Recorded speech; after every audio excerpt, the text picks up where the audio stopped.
Good morning. It is Friday, November 14th at 12:21 a.m. For those of you who don't know me, I have a problem. Sometimes I can't wind down and I stay up too late. This is one of those nights for some reason. I'm going to talk about why I can't sleep. But first, before I do it, I want to thank our friends at AJ's. When you're at Purdue and you've just seen Purdue handle a top 10 ranked opponent, maybe an SEC opponent, maybe we'll see that against Tennessee here in the next year.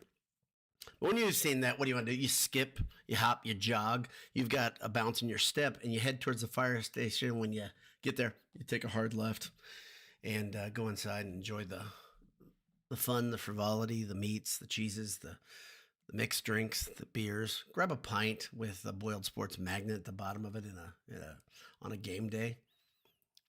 Enjoy the warm, glowing glow of the television. Heck, talk to one of the two greatest restaurant owners in Adam and Jake, two of the best dudes you're going to meet, and their staff is incredible.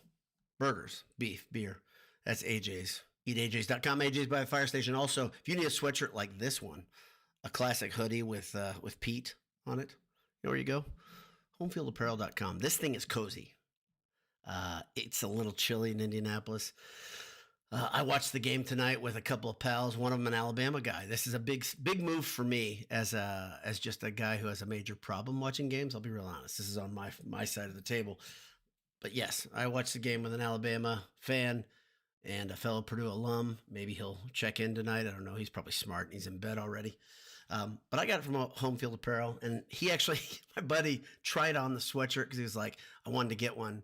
And I think I helped his wife do some Christmas shopping a little bit early. Homefieldapparel.com. You can get sweatshirts like this, and you can also check out those retro jackets. It's getting cold, and that's what you should do. All right, so why am I here tonight doing a QuickCast in the wee hours of the morning? I guess not; these aren't wee hours, but it is 12:30 almost. The reason I'm doing it is because, number one, Jay did an awesome job in the post game, and I was gonna do a post game. I didn't read any of the messages. I was kind of disconnected from text for a couple hours. I was enjoying myself with my buddies, and I just wanted to enjoy the party. Honestly, that's it.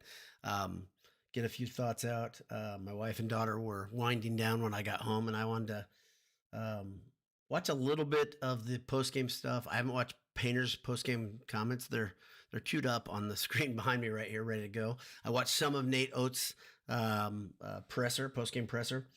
But the big thing I wanted to do is I wanted to address a couple things. First one, this team's pretty incredible in that what we hoped would happen, the best case scenario, is that we thought that there were enough veterans and a good enough coach that they understood the size of the moment when they were playing teams that were, I don't want to say tune-ups, but they were games getting ready or ramp-ups as Purdue was getting ready for some meatier foes.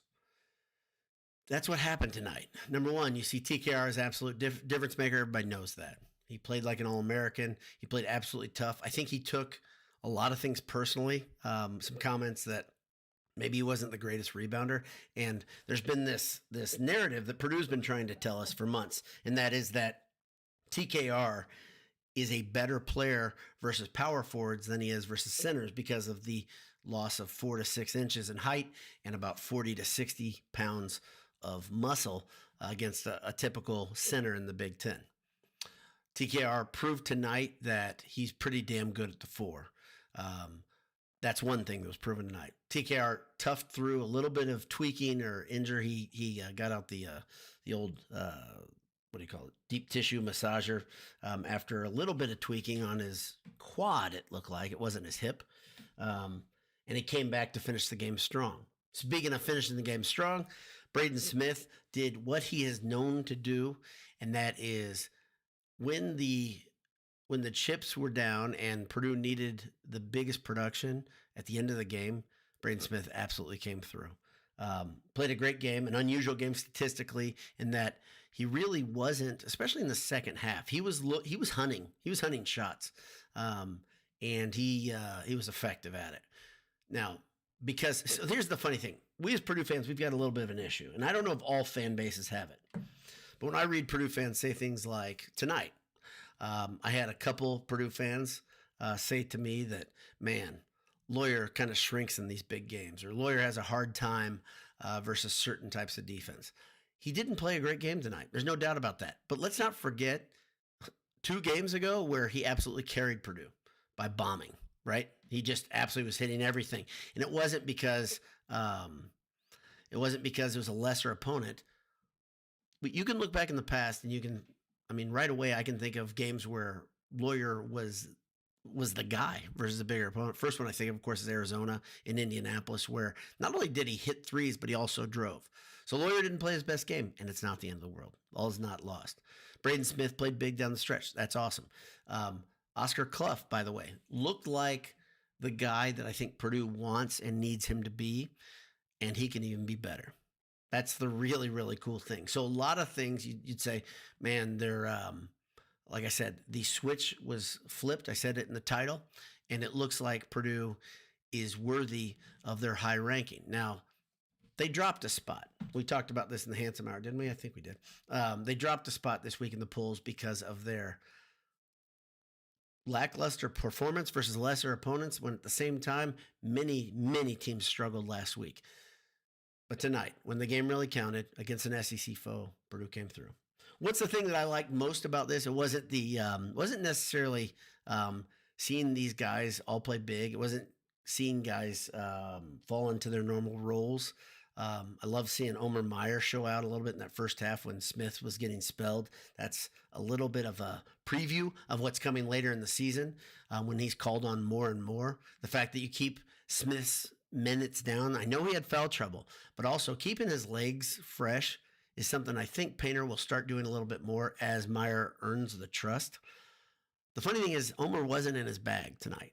He wasn't playing the game that he's capable of playing in traffic, where he can just make dudes look stupid. He did do a little bit of what I've seen him do in international play, and that is absorb contact, wait for that defender to bounce off him, get out of the way, and then with that space, create a shot.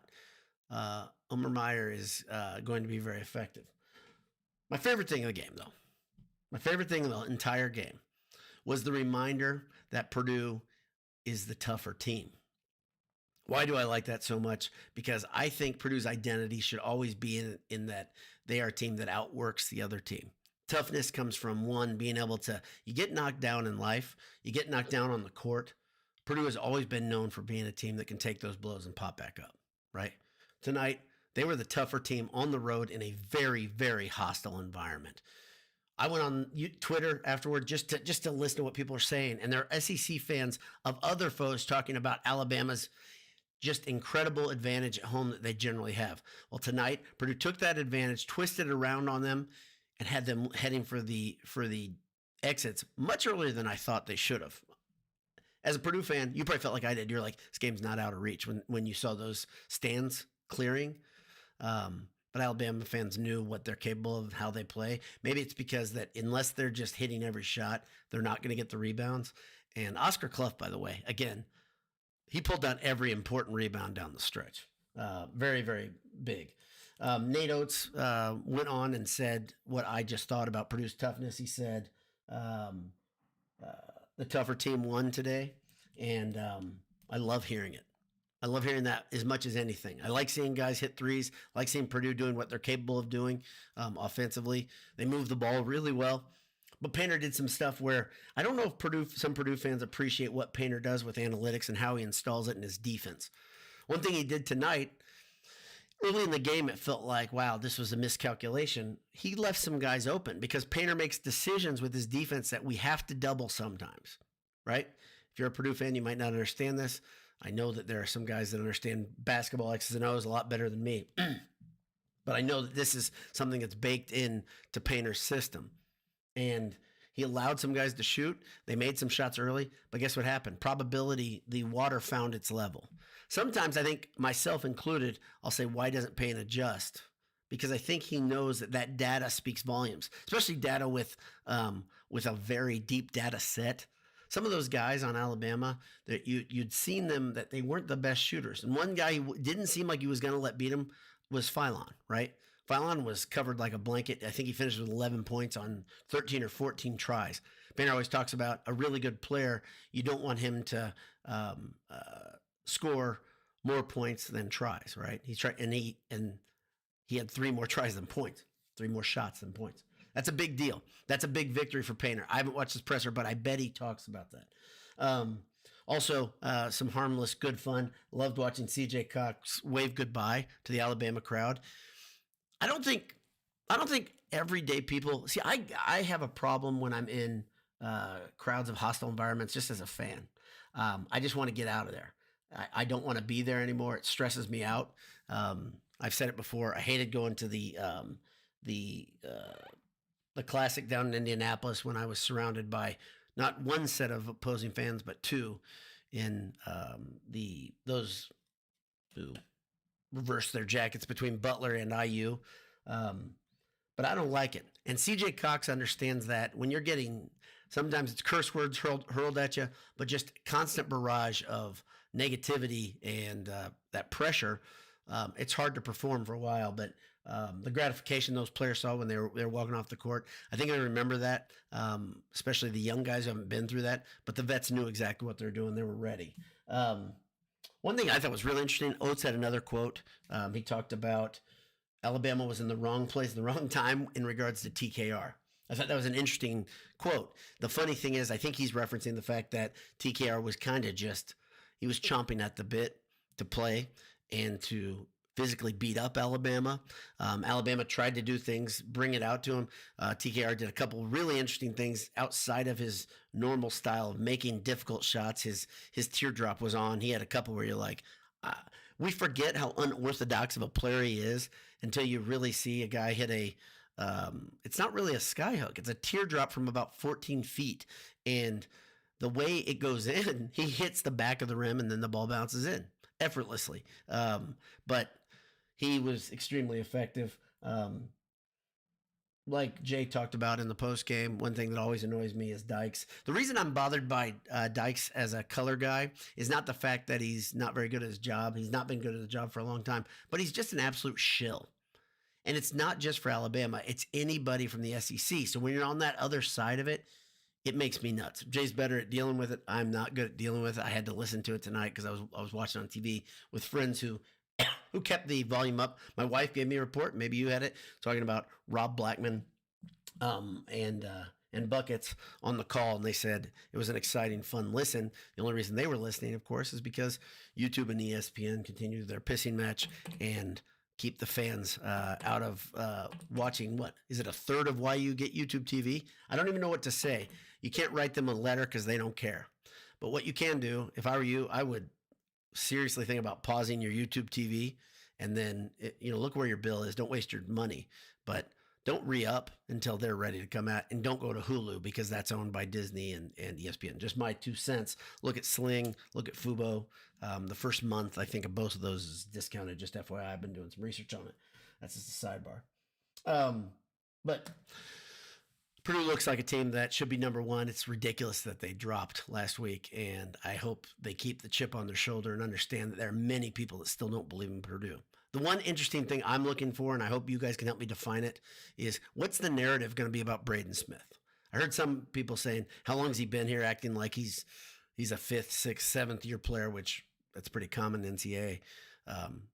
It's a dumb narrative because it's by the way, it's no more dumb than saying Zach Edey's just tall. But I don't think that's the one we're going to hear. But I'm trying to scout out what we're going to hear and what's going to annoy the hell out of us as Purdue fans about Braden Smith. I didn't hear anything negative about TKR, by the way. But TKR broke people down from the top of the key off the dribble. He went 1 for 2 from deep. The dude's an absolute weapon. And, one more thing I would love to address, and this is the last thing before I look at your comments, and that is I had many Purdue fans on Twitter, DM, and elsewhere say to me, man, Purdue doesn't look very athletic. And I think I addressed it a couple times. But now can you put that narrative to bed among Purdue fans? You just played one of the most athletic teams in America. There are athletes all over the floor at Alabama. They play a high pace. They play a very unusual, frenetic type of game. Purdue took their punches at home. Purdue dealt them out, and Purdue comes away with the victory. I don't want to say easy, but pretty resounding. They didn't leave any doubt. All right, those of you guys, there's a couple of you here that are, Logan D was here, says TKR can rebound now. And that comes down to what he told us. And what he told us was, number one, I can do better versus guys that are more my size. But I got to tell you, I still don't know about that. I think Alabama's a really bad rebounding team. And I think Coach Oates knows that they're a really bad rebounding team. Part of it's because just the nature of their game, the fact they got so many guys hanging around the perimeter waiting to shoot a three, but they are not very good at attacking the glass. There's no doubt. Macy the Great Noel. It's real. Says, I'm with you, sir, when he's talking to Sam Lovejoy here. All right. Don't know what that means. Sorry. Marshall Briggs says, Dowds, what up? What up, brother? Not much. I have a flight to catch I have to get up in 3.5 hours to go to the airport because I'm a fool, but I really wanted to get this thing done because I know I'm not going to be able to do anything tomorrow in the form of a QuickCast. But I wanted to say something. Marshall Briggs continues, says, Boilers win and we get 2 BS live streams the same night. What a night to be alive. Content. You get to see the soothing voice of Jay, hear the soothing voice of Jay Money, and then you get to hear my nasally tones. What a deal. Let's see. Macy the Great Noel says, Fort Wayne fan here. Wow, what a game. I felt like Alabama had 40% three-point shooting, but they ended up 36.4. 36.4 with the volume of shots they put up is pretty incredible. But this is what they do. We saw it in Mackey Arena. They shoot a lot of threes. It's Nate Oates. His answer to analytics is you shoot in high volumes and you shoot from deep, right? You dunk or you shoot threes. There's kind of no in between, and this is by design. They're a good team. They're very dangerous, and what Purdue did tonight is not a small feat. Young Racing said, "Wait, 2 post games, what a night!" This is not a post game; it's a quick cast, and it's going to be done in relatively good time. So it's going to be like a real quick cast too. So yeah, it just additional. Let's call it an addendum or an additional thing. I just wanted to. I enjoyed Jay's show. I enjoyed watching the game. I just wanted to do one more. So Sam Hageman says, or Hageman, I think that's right, says TKR, an absolute animal on the glass tonight, fought through obvious pain. Yeah, he did. And you don't like to use that word courageous too much, but he looked like himself, right? He looked like himself. He looked like what you expect. He looked better than last year in a lot of ways. He looks quicker. And the funny thing is, as slow as Purdue looked versus Oakland, because they did at times, they looked quick versus Alabama tonight, which says a lot. Denji says, rebounds won the game. Agreed. Nunya says, Alabama will drop out of the top 20, so slow down, Boiler fans. This win won't look so good later in the season. I would take that action, Nunya. I'll take that action. Absolutely. Nate Oates is a really good coach. I have no idea why you have an agenda to tell Purdue that this wasn't a good win. That's foolishness. Alabama's a good team. And by the way, if you like history, which it sounds like you do, but you don't pay attention to it, Alabama in the last couple of years has flirted with dropping in the early season as Nate Oates figures things out as a coach. He messes around with lineups. He messes around with who has the green light to shoot, which seems like about everybody. But they generally go down and then they come back up. So I would take that action, come back to the site, and we'll talk about it. If I'm wrong let's set a date. In early February, I'll be here. God willing, come back, see me. That's about all I got for you. Hope your morning's going well, or late night, wherever you are. God bless you. Hammer down. Purdue is what? 3-0 now, and they've just beaten the number 8 team in the nation on the road in Tuscaloosa handily. Talk to you soon. God bless you. Hammer down.